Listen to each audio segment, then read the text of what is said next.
Мен актермін, дайын сценарийлерді аламын. Менің міндетім мәтіннен ауытқымау, рөлімдегі сөздерді айту және басқа біреу жазған рөлді сендіре ойнау. Мансап жолында телеэкран арқылы көрсетілетін ерлердің арасындағы ең үздік, үлгі тұтуға лайықты кейіпкерлерді ойнау құрметі маған бірнеше рет бұйырды. Шақыру бойынша келетін нөмір 1 баладағы жеткіншек. Зорлаушы фотограф. Көктемгі демалыстағы акулалар шабуылындағы көйлексіз зорлаушы. Сондай-ақ жартылай киімшең медицина студенті, стероид қабылдайтын жартылай жалаңаш алаяқ және менің ең атақты рөлім Рафаэль. Сенесіз бе? Көп ойланатын, түзелген плейбой пәк қызға ғашық болады. Сонда ғана көйлексіз шығады. Бірақ осы рөлдердің бәрі менің шынайы келбетім емес. Сондықтан да мен ойнағанды жақсы көремін. Өзіме мүлде ұқсамайтын кейіпкерлердің өмірін ойнай аламын. Бірақ мен сол рөлдерді алған сайын таңдана түсетінмін. Өйткені менің кейіпкерлерімнің басым көпшілігі ерекше келбетті, үйірімпаз әрі зор күшті болатын. Бірақ мен айнаға қарағанда өзімнің ондай емес екенімді көретінмін. Ал Голливуд маған қалай қарайды? Уақыт өте келе өзім кинода ойнаған ерлердің рөлдері мен шынайы өмірдегі ерлердің арасындағы сәйкестікті байқадым. Мен өмір бойы ешқашан өзім болмағанда еркек болуға ұмтылдым. Өзімді әлсіз сезінген сәттерде күшті болып көрінуге, күмәнданған сәттерде өз-өзіме сенімді болып көрінуге, жаным ауырғанда мықты болып көрінуге тырыстым. Бір сөзбен айтқанда, қойылым көрсетумен айналыстым. Бірақ бұл мені шаршатты. Сондықтан сіздерге турасын айтайын. Бәрінің көзінде нағыз еркек болу қажытады. Солай ғой? Есімді білгелі бері қандай еркек болуым керектігі туралы естіп келем. Жеткіншек шағымда басқа балалар мені жақсы көріп қабылдаса екен дейтінмін. Бірақ олардың мені мойындауы үшін әйел затына тән нәрселерге жиіркенішпен қарауым керек еді. Бізді әйелге тән мінез-құлық ер адамның мінез-құлқына қарама-қайшы деп үйреткен. Сондықтан мен не сондай мінез-құлықтан аулақ болуым керек еді, не менен бас тартатын еді. Бұл да бізге берілген сценарийлердің бірі. Солай ғой? Қыздар әлсіз, ал ұлдар күшті. Бұл бүкіл әлемдегі 100 миллион ұлдар мен қыздардың миына құйылып келеді. Менімен де дәл солай болды. Бірақ мен осындай еркек ретінде сіздерге мұнан айтуға келдім. Бұл дұрыс емес. Бұл зиян. Бұны тоқтату керек.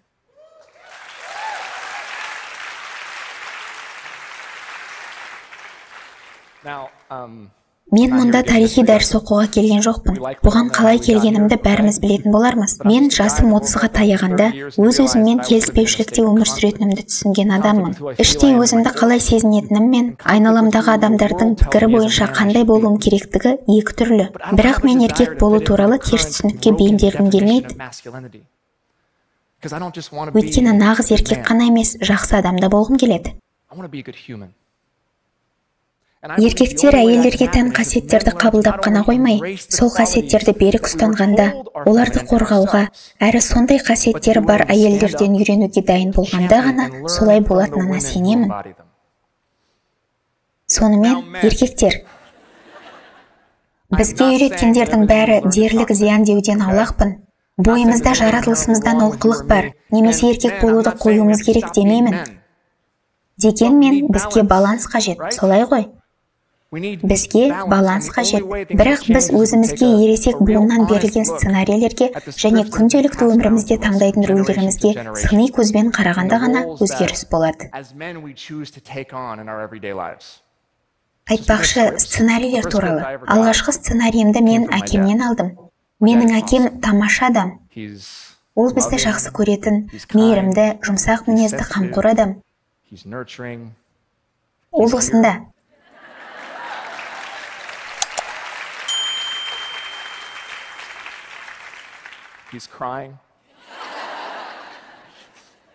Әке, мені кешір. Мен кішкентай кезімде осы қасиеттер үшін әкеме ашуланатынмын. Өйткені мені жұмсақ болуға үйреткен үшін жазғыратынмын. Біз көшіп барған Орегон штатында мұндайды қолдамайтын, жұмсақ мінезді мазақ ететін. Менің әкем үйреншікті мағынадағы еркек болған жоқ, сондықтан маған қолмен жұмыс істеуді үйреткен жоқ. Төбелесуді, аң аулауды үйретпеді. Бір сөзбен айтқанда, ер адамға тән дағдыларға баулыған жоқ. Бірақ ол маған өзі білетін нәрселерді үйретті. Нақты айтқанда, еркек болу деген өзіңді құрбан етуге, отбасыңа қамқор болу үшін және оны қажеттінің бәрімен қамтамасыз ету үшін нені болса да істеуге дайын болу керек деп үйретті. Бірақ әкем маған баулыған тағы бір рөл бар. Менің білуімше, ол менің әкеме өз әкесінен берілген. Әкемнің әкесі штаттың сенаторы болғандықтан, жасы келгеніне қарамастан, отбасын асырау үшін түнде күзетші болып жұмыс істепті. Ол бұл туралы ешкімге айтпаған. Ал мен араға 3 буын салып тусам да, дәл сондай рөлді ойнап жүргенімді байқадым. Неге менің атам ешкімнен көмек сұрамаған? Неліктен әкем осы күнге дейін мұны жалғыз өзі көтеруім керек деп ойлаған? Мен өз басындағы мәселелер туралы басқаларға айтқаннан гөрі өліп қалуға дайын бір ер адамды білемін. Бұл біздің болмысымыздан күшті әрі мықты екендігімізден емес. Жоқ, арамыздағы басым көпшілігіміз үшін дос тауып, әңгіме дүкен құру оп-оңай. Бірақ маңызды нәрсе туралы емес. Жұмыс, спорт, саясат, әйелдер туралы сөйлесу қиын емес. Ал ауыртпалықтарға, өз-өзіңе сенімді бола алмауға, жеңілуден қорқуға келгенде ше. Міне, сонда біз мылқау болып қаламыз. Қалай болғанда да, мен ылғи осы күйді бастан кешем. Осындай мінез құлықтан аулақ болу үшін қолданатын әдістерімнің бірі, өзімнің әлсіздігімді сезетін жағдайларды тудыру. Егер мен ұялатындай жағдай туындаса, ұятқа қалудан қорыққаныма қарамастан, сол жағдайдан қашпауға тырысамын. Тіпті мұны басқалар көріп тұрса да. Себебі осылай еткенімде, ұялшақтықтың маған билік етуіне жол бермеймін. Ал менің осылай етуім басқа еркектердің де солай етуіне жол ашады. Мысалы, мен жақында өмірімдегі бір жағдай туралы көп ойландым. Оны достарыммен талқылауым керектігін білдім. Бірақ олар мені айыптайды-ау, әлсіз деп санайды-ау. Сөйтіп, көшбасшылық мәртебемнен айырылып қаламау деген қорқыныштың күшті болғаны сондай, мен 3 күнге қала сыртына кетуді шештім. Ішімдегіні айту үшін ғана. Бұдан не шықты дейсіздер ғой? Басымдағы күй туралы оларға айтуға 3-ші күні ғана батылым жетті. Содан соң бір таңғаларлық жайт орын алды. Мен жалғыз емес екенімді түсіндім. Өйткені жолдастарымның басында да тура сондай мәселе бар екен. Ішімдегіні жайып салуға батылым жеткенде ғана ұялғаным басылды. Уақыт өте келе әлсіздікті қалыпты нәрсе ретінде қабылдауым үшін есеп беру жүйесін жасауым керектігін түсіндім. Актер ретінде менің жолым болды. Мен қолдау көрсететін тамаша топ құрдым. Ол аса мейірімді әрі жанашыр адамдардан тұрады. Мен Троя жылқысы ретінде өзімнің әлеуметтік платформамды пайдаланбақ болдым. Күн сайын шынайылығым мен әлсіздігімді қолдана алатынмын. Бұған жауап ретінде сый-құрмет пен жылулыққа толы керемет реакция болды. Күн сайын сүйіспеншілікке толы хабарламалар аламын. Бақ құралдарынан жақсы жауап келеді. Бірақ олардың бәрі әйелдер. Шын сөзім. Неліктен мені тек әйелдер ғана қолдайды? Еркектер қайда? Мен мына суретті шамамен 1 жыл бұрын жарияладым. Кейінірек пікірлерді оқып отырғанымда, жанкүйер қыздардың бірі онда жігітін белгілеп қойғанын көрдім.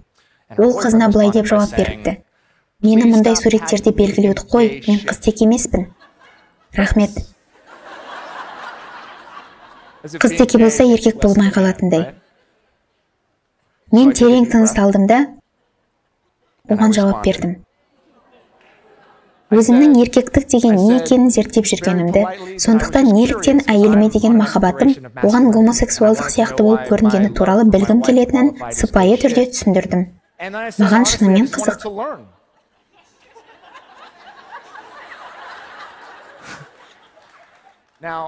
Ол маған дереу жауап берді. Дүрсе қоя беретін шығар деп ойлап едім, бірақ ол кешірім сұрады. Ол өзі ержетіп келе жатқанда, ішкі сезімдерін көрсеткен үшін айналадағылар оны айыптағанын айтты. Өз-өзімен қалай күрескенін, жүріп жүрген қызын қалай жақсы көргенін, оның шыдамдылығы үшін риза екенін айтып берді. 2 аптадан соң ол маған тағы жазды. Ол қызына тізерлей отырып, ұсыныс жасаған суретін салып жіберіпті.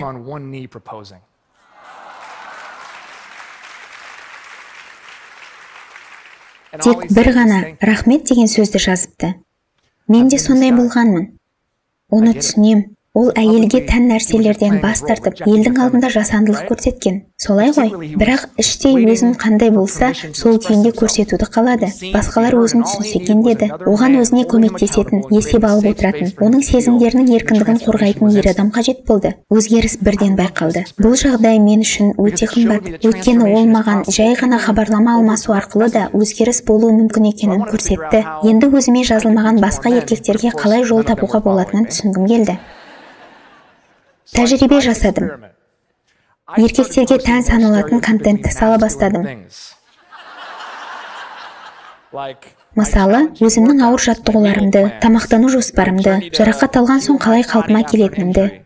Не болғанын табыңыздаршы. Маған ер адамдар жаза бастады. Мансап жолымда бірінші рет маған ерлерге арналған журналдың баспасынан хабарласты. Олар мені ойын шартын өзгерткен адам деп атағылар келді.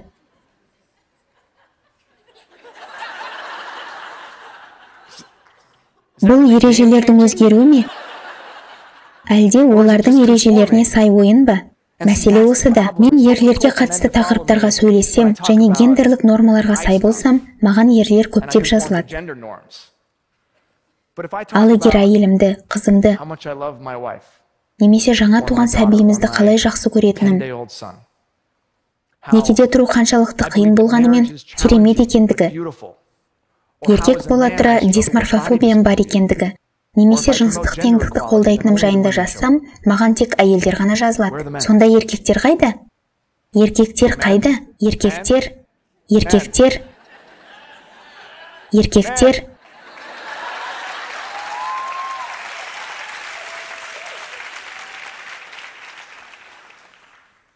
Түсінемін. Біз ержете бастағанда бір-бірімізді сынаймыз. Ең мықты, ең батыл, әрі ең төзімді еркек болуымыз керек.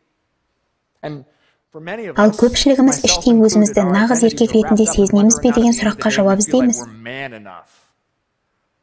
Бірақ мен еркектерді сынға шақырғым келеді. Өйткені еркектер сыннан өтуді жақсы көреді. Сіздерді нағыз еркек ететін қасиеттерді өз-өздеріңізді тану үшін қолдана аласыздар ма? Күш, батылдық, ерік-жігер. Осының бәріне жаңа қырынан қарап, өз сезімдерімізді ретке келтіре аламыз ба? Әлсіз болуға батылымыз жете ме? Мұқтаж болғанда көмек сұрау, өзіңізді ыңғайсыз сезінуден қорықпау.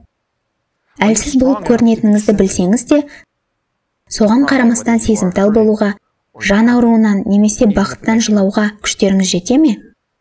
Жандарыңыздағы әйелдердің сөзіне құлақ асатындай, олардың идеялары мен шешімдеріне мән беретіндей, азап қайғыларын түсінетіндей, сіздерге қарсы шығып жатса да, оларға сенетіндей өз-өздеріңізге сенімдісіздер ме? Сексуалдық зорлық туралы естігенде әйелдерді сөз ететін, олардың жұмсақ жерінен ұстап алу, немесе ішімдікке мас қылу туралы айтып отырған еркектерге қарсы шығуға батылыңыз жете ме? Әйелдер үшін бәрін тәуекелге тігуге мәжбүр болатын әлемде өмір сүруге тура келмесін деп, әйелдер үшін тұрып беруге және мен де деп мойындауға дайынсыздар ма?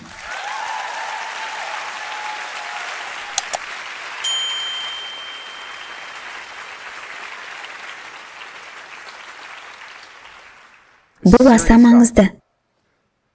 Менің жаныма жақын әйелдерді білместікпен ренжіткенімді және мұның жиіркенішті екенін ашық мойындауым керек. Әйелім маған мен өз мінез құлқымды өзгертуге тырыспай, кейде оны ренжітетінімді айтты. Ол үйде немесе көпшілік ортада сөйлеп отырғанда, мен оның сөзін бөліп жіберіп, ойын өзім аяқтайтынмын.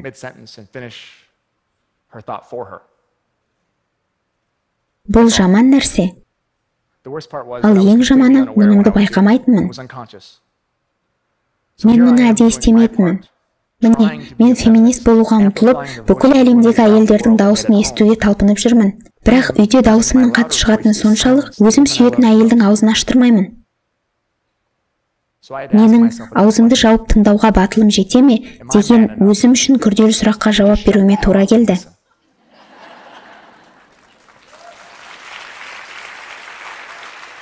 Негізі, бұл үшін шапалақ ұрмағандарыңыз дұрыс болар еді.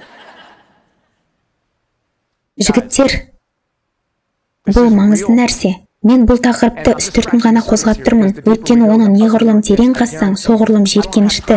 Қазір порнография, әйелдерге жасалатын зорлық-зомбылық, үй шаруасын бөліп істеу, немесе еңбек ақыдағы айырмашылық сияқты тақырыптар туралы терең сөз қозғайтын уақыт жоқ. Менің ойымша, біздің, яғни еркектердің өз басымыздың артықшылықтарын сыра тұрып, мәселенің өзімізге жай ғана қатысты емес екендігін түсінетін уақыт келді. Сол мәселе біз көзге көрінбейтін шектеуді қойған жөн.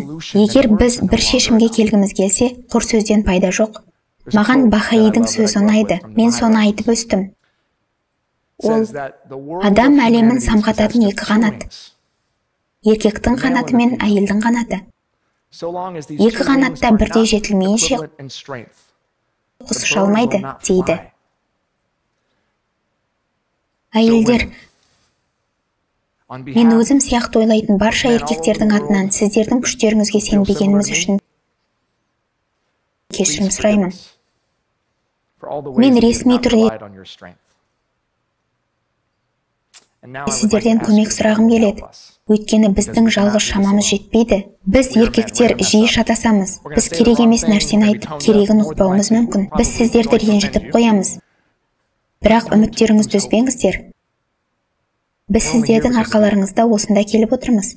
Біз еркектер сіздердің қаншама қиындықтарға қарсы күрестеріңізде дәл сіздер сияқты өздеріңізге сүйеу әрі одақтас болуымыз керек. Біз өзіміздің әлсіздігімізбен мақтан алуымыз үшін сіздердің көмектеріңізге мұқтажбыз. Ақыл санадан жүрекке апаратын осы ұзақ жолды жүріп өту үшін бізге сіздердің шыдамдылықтарыңыз қажет. Ата-аналар, балаларымызға батыл жігіт немесе сүйкімді қыз болуды үйретуден гөрі жақсы адам болуды үйретсек қайтеді? Менің әкеме оралайық. Кез келген ер бала сияқты, менің де балалық шағымда мәселе көп болды. Бірақ мен осы жерде сіздермен әңгімелесіп тұрғаным, әкемнің сезімталдылығы мен эмоционалдық интеллектісінің арқасында екенін енді түсіндім. Менің әкеме деген өкпемнің оған еш қатысы жоқ. Ол маған, басқалар мені қабылдаса екен деген менің қалауыма, өзіме арналмаған рөлді ойнауыма қатысты. Әкем маған қолмен жұмыс істеуді үйретпесе де, жүрегімді тыңдауды үйретті. Бұл оны мен үшін нағыз еркек ретінде көбірек сипаттайды. Рахмет.